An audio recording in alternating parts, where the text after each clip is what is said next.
A ONU News em Nova York tem um grande prazer de receber aqui em seus estúdios um dos porta-vozes do Departamento de Estado, Christopher Johnson. E ele vai conversar conosco em português sobre a participação do seu país, os Estados Unidos, nessa Assembleia Geral. Que mensagem os Estados Unidos trazem para essa 77ª sessão? Sim, muito obrigado por me receber. Uma grande oportunidade para falar as suas audiências lusófonas, as nossas prioridades aqui na Assembleia Geral de parte dos Estados Unidos.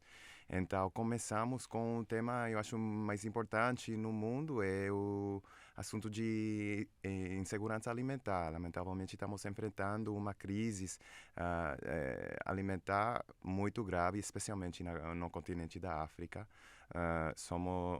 Os Estados Unidos são um dos doadores mais grandes em essa existência. Temos facilitado as entregas de grãos na norte da África. Também temos doado 200 milhões de dólares para enfrentar a crise que está acontecendo na Somália. E vamos continuar trabalhando com os líderes da África para assegurar que todos que estão sofrendo essa crise possam ter a ajuda que precisam. Também, número 2, a crise sanitária. Lamentavelmente, os últimos anos, com a crise da Covid-19, tem sido muito, muito grave também. Tem mudado toda a nossa forma de vida, né? Mas também temos que enfrentar as outras enfermidades que temos. O presidente Biden fez parte dessa reunião para o Fundo Global da Combate contra VIH, malária e tuberculose. Vamos doar 2,8 mil milhões de dólares a esse esforço. Também vamos identificar quais são os outros elementos para assegurar que podemos enfrentar outras pandemias quando acontecerem no futuro. E último, reforçar a Carta da ONU. Lamentavelmente, a Rússia tem feito uma grande, flagrante violação de direitos internacionais com a invasão na Ucrânia. Queremos assegurar que esta instituição tão importante no mundo possa garantir a paz no futuro. 2,8 bilhões uma promessa de doação, né?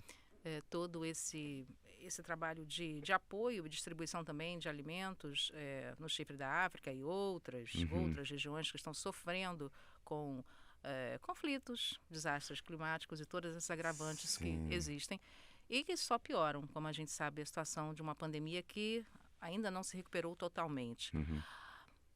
Como porta-voz do Departamento de Estado, por que, na sua opinião, esses feitos não são tão conhecidos?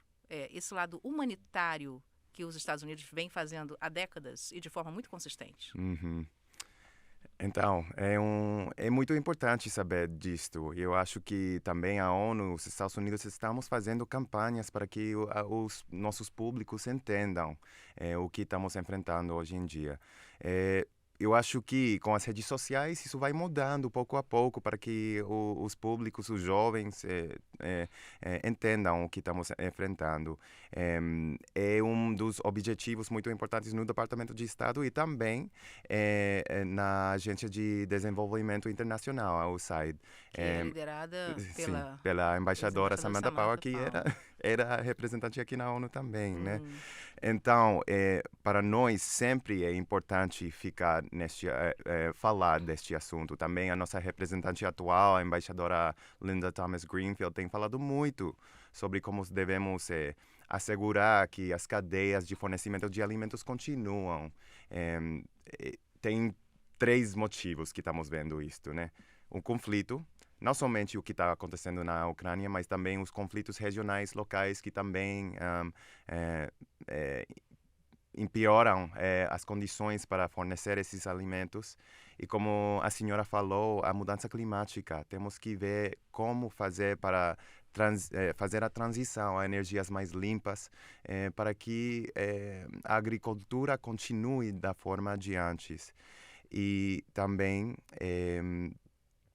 E sim, então, são 2 dos desafios que temos que enfrentar juntos como comunidade internacional. Porta-voz Johnson, quando a gente a sociedade talvez, ou a opinião pública talvez, esteja ainda um pouco polarizada com relação às últimas eleições. E também não só aqui, em outras partes do mundo, né? Talvez a rede social que o senhor citou, talvez ajude, uma das bandeiras da ONU, é acabar com esse discurso de ódio, né? Nas redes sociais ou fora dela. Eu gostaria de saber qual a importância dessa cooperação das Nações Unidas com os Estados Unidos e como levar essa mensagem para o público americano de que a ONU é importante e os Estados Unidos dentro da ONU fazem a diferença.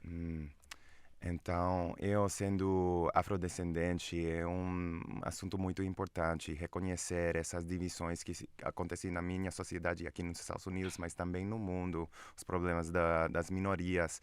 Temos que respeitar esses princípios de direitos humanos. Então, da parte do Departamento dos Estados Unidos, recentemente, vários funcionários altos têm viajado por todo o país para ensinar qual a importância da diplomácia. A nossa vice-secretária de Assuntos Públicos, de Relações Públicas, a Liz Allen, estava viajando na Califórnia, na Nevada, para falar justamente de nosso trabalho, para que o que paga imposto aqui nos Estados Unidos entendam qual o nosso papel e o que estamos fazendo, não somente para ajudar o povo norte-americano, mas também os mais necessitados do mundo. E esse trabalho nas escolas, com jovens, como é esse diálogo? Sim, nas universidades também, com as mídias, e também é uma campanha nas redes sociais. Vamos continuar fazendo isso para que o público entenda o que estamos fazendo, não somente com a Ucrânia, mas também para combater a mudança climática. E tem sido uma campanha a largo prazo também. Desde que entrei como diplomata, temos um programa que todos, quando estamos de volta nos Estados Unidos, podemos fazer apresentações nas escolas, no ensino, para falar, em geral, o que fazemos, para que entendam. Né? E falar da importância do multilateralismo? Também. Que interessante. Especialmente os Estados Unidos, somos um país que tem representantes de todas as partes do mundo, né? Então, dependendo da região dos Estados Unidos, você já vê um tipo de ONU. Essa mistura de cultura. É importante que todos entendamos que é um dos pontos mais fortes do nosso país. Minha última pergunta é sobre a Ucrânia. O seu presidente ontem aqui esteve dizendo que ninguém ganha uma guerra nuclear. Não Sim. tem vencedores numa guerra nuclear. Qual é a estratégia a curto e médio prazo que o país tem em cooperação com os demais países, principalmente no Conselho de Segurança, para ajudar a solucionar esse conflito? Sim. Então, evidentemente, uma das prioridades mais importantes para os Estados Unidos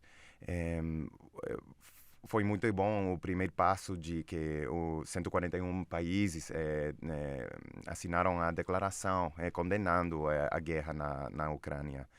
Também estamos trabalhando com parceiros para implementar sanções que aumentam o custo para o Putin, mas também não provoca alguns danos aos outros países, né? Então, assegurar que as cadeias de alimentos continuem, que o petróleo russo também chegue aos países que necessitam, a um preço mais baixo. Estamos implementando um limite no preço do petróleo russo. E também negociações, diplomacia, o trabalho que nós fazemos vai ser a resolução para chegar ao fim desse conflito. Então, por isso, os Estados Unidos exigem que todos os países pressionem o Putin para terminar com este conflito, esta guerra ilegal e irresponsável. Minha última pergunta, antes de deixar o senhor ir embora, é sobre como o senhor aprendeu português. Como essa língua o ajuda no seu trabalho como profissional? Sim, então, sempre tem brasileiro em todas as partes do mundo que eu já morei. Eu passei os últimos 2 anos no Haiti. Então, claro que o francês foi muito importante para mim, mas também estava falando português com vários colegas das embaixadas ali. Então, contar com essa rede de profissionais sempre tem sido um grande orgulho para mim. É um privilégio, na verdade. Como aprendi, então, a minha mãe é da Nicarágua. Eu cresci falando espanhol. Então, claro, as línguas são muito parecidas, mas aprendi 2 anos antes de ir no meu primeiro posto em São Paulo, Brasil. Ali aprendi muito mais. Muito bem, continua falando muito bem. Muito obrigada, então, pela sua entrevista à ONU News em português. Muito obrigado. Até a Obrigada. próxima. Obrigada.